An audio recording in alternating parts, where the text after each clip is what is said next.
What a fire event that was. UFC 324, you killed it. Paramount Plus's debut, you guys killed it. The visuals were there, everything was there. You guys did great. With that being said, I'm excited for what the year brings. This is MMA Drawn.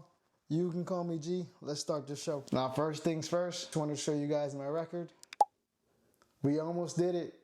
We almost went undefeated. But this is the YouTube one.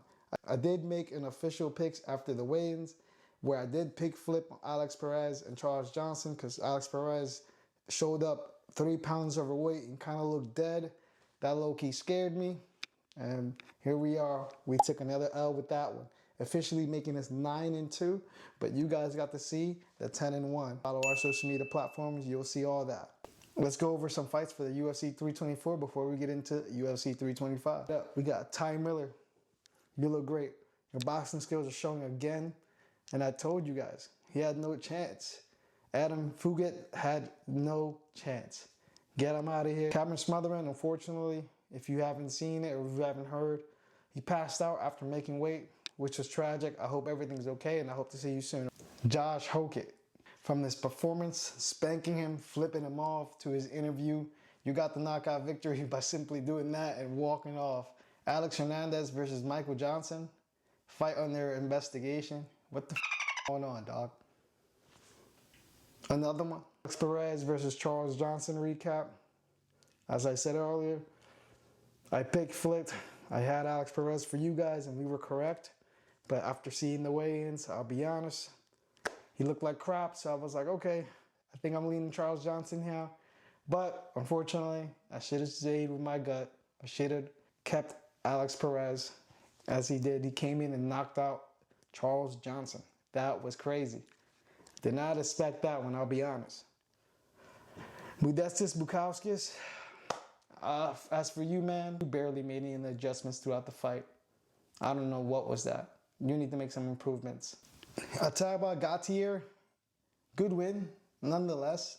You won all 3 rounds, but no one expected Andre Pulyaev to survive 3 rounds, especially after you dropped him in the first round in like in the first 30 seconds.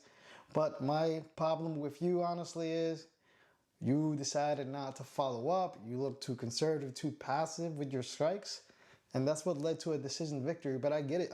I guess you didn't want to gas out, but ultimately you could have put him out. You had definitely plenty of opportunities to do so.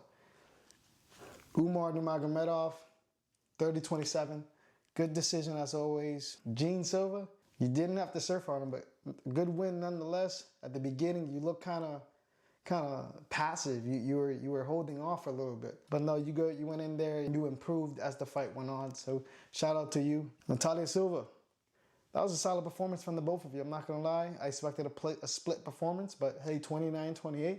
We'll take that. We'll take that. I did pick you to win. You did well, but I wish you performed as well as you did in the 3rd round in the entire fight. Hey, we'll take that 29-20. Shout out to you, Rose. You did a great job. Waldo Cortez Acosta, that jab simply reminded me of that one time Anderson Silva fought where he hit him back, hit him with the softest jab in the world, and this guy just falls. And then Derek Lewis, after that, he just quit like usual. Sean O'Malley, that was a good performance. As predicted, a decision victory. I had a feeling you were going to outpoint him and outstruck him all 3 rounds. Now, as for the main event of UFC 324, what did I say? The underdog of the week pulled through. He knocked him down a couple times. He had ground control. He landed heavier strikes. You've seen the faces. Whew, Patty the Baddie's face was. But shout out to you, Justin, for getting it done. You will move on to the White House and will be sacrificed in front of everyone when Ilia Topuria knocks your ass the out. Enough for UFC 324. That was a quick recap.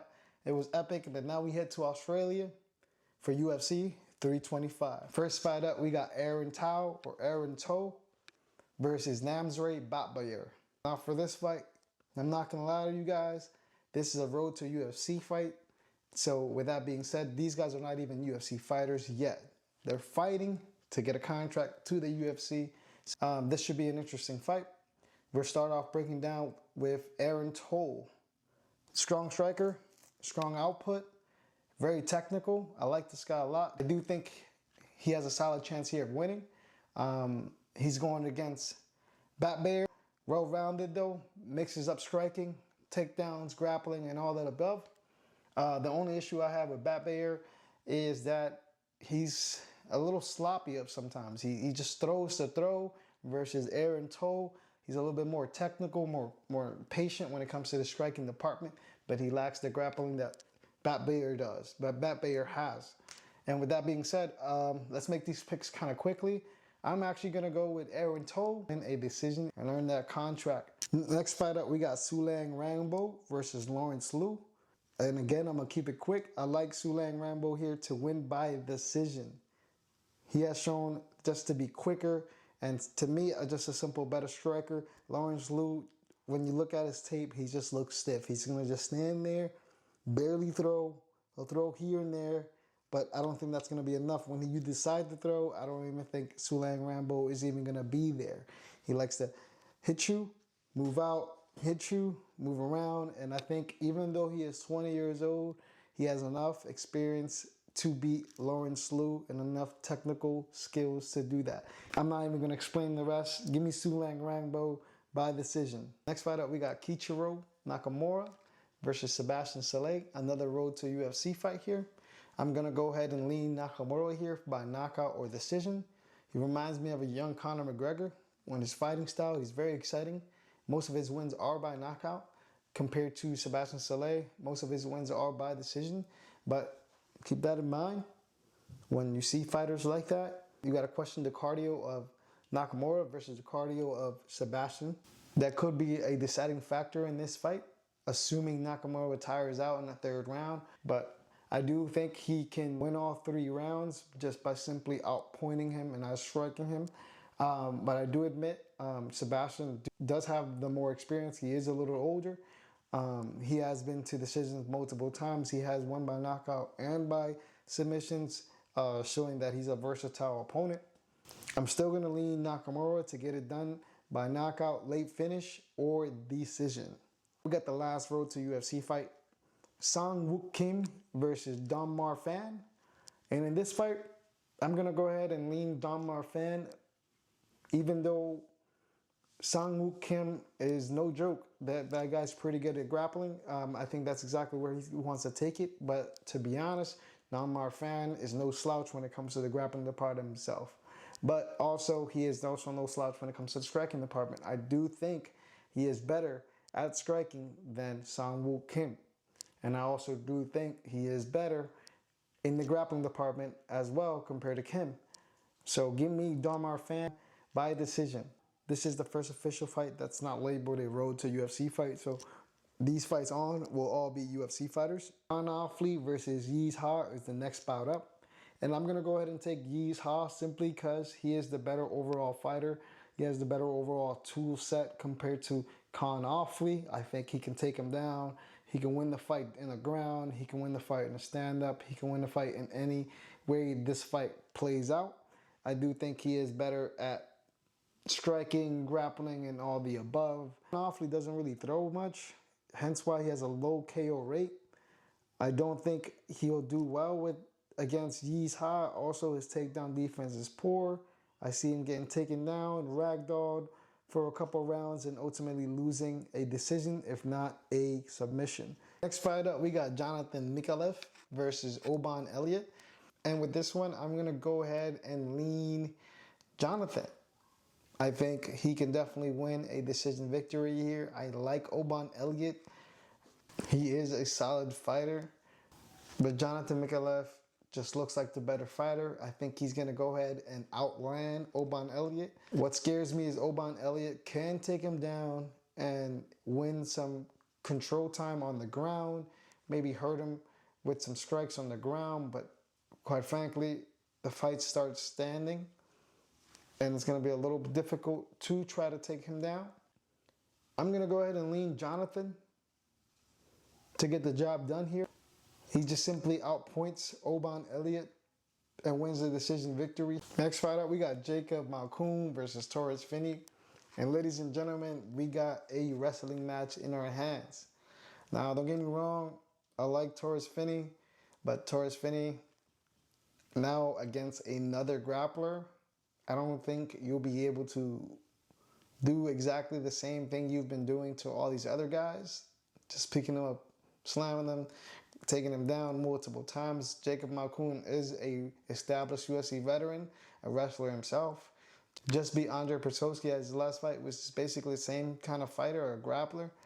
I don't think you'll be able to grab and take him down as effectively as you have done in the past with other fighters. So I'm going to take Jacob Malkoun to outstrike Torres Finney, defend the takedowns, get some takedowns of his own, and ultimately win a decision victory. Next fight up, we got Cam Roston versus Cody Brundage. I'm not going to waste your time. Cam Roston might knock him out in his hometown here, Australia, or he might win a dominant decision. I don't have faith in Cody Brundage. I don't even know why he's still in the UFC. Cut that, man. Next fight up, we got Junior Tafa versus Billy Elicano. Now, the Tafa brothers, let's be honest with you, they're trash. With that being said, obviously I'm going to go ahead and lean Billy Elicano to get it done. Junior Tafa just recently lost to Tuco Tokos. Who the is Tuco Tokos? Junior Tafa, you're 6-4. Your only chance of victory is to knock that dude out. Can you do it? I don't think you can. Prove me wrong. Give me Billy Elicano to win by whatever the hell he wants. Next fight up, we got Quillen Salkill versus Jamie Malarkey. And this is another fight where you just gotta just sit there like, damn, matchmakers. Y'all did Jamie dirty.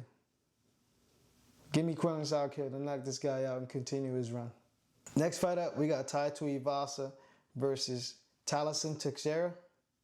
And here's another one. Who the hell is betting on Tai Tuivasa in 2026?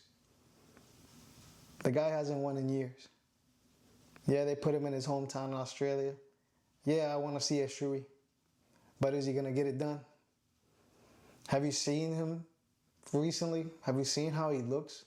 The dude's like way over 300 pounds. That weight cut is going to be crazy. It's going to take a lot of his body. You're older now.